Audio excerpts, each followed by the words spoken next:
Hello guys, আমি রাখি সরকার। তোমরা সবাই কেমন আছো? আর শুভ সকাল। আজকে সকালটা যা পরিমাণে বৃষ্টি হয়েছিল, হাওয়া বাতাস হচ্ছিল, তো তোমাদের সাথে এই ভিডিওটা আমি তুলে ধরলাম। তো পুরো ভিডিওটা দেখো। আর একটা আমি গল্প করব, তো তোমাদের সাথে গল্পটা এখন বলি।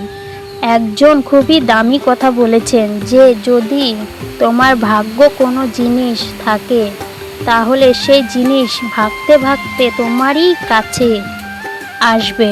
আর যদি তোমার ভাগ্যের জিনিসটা যদি না থাকে, তাহলে তোমার কাছে আসা জিনিসটাও তোমার কাছ থেকে ভাগতে ভাগতে অনেক দূরে চলে যাবে।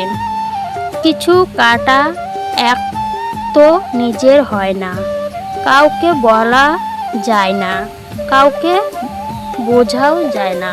কাউকে যদি ছাড়তে হয়, একবারে ছেড়ে দাও। মায়া, আশা, চাওয়া পাওয়া সব কিছুর থেকে মুক্তি করে দাও। আধো আধো গল্প বাঁচিয়ে রেখে সারা জীবন তাকে ইমোশন অত্যাচার করো না। কিছু সম্পর্ক আছে, না রাখতে চায় না ছাড়তে চায়। এমন সম্পর্ক মৃত্যুর সমান।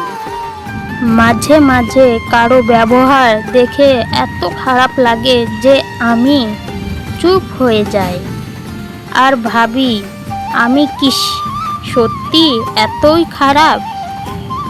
এটাই তো বাস্তব। ছোটবেলায় ভাবতাম বড় হওয়ায় মানে জীবনটা সহজ হওয়া।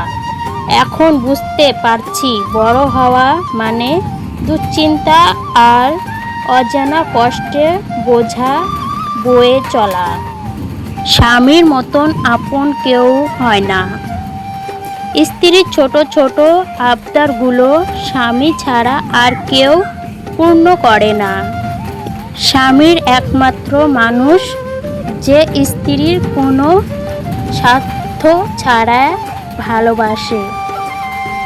মাঝে মাঝে ভাবি, কিসের স্বামী, কিসের সংসার, কিসের সন্তান? সব কিছু আমার হলেও আমি কারো না।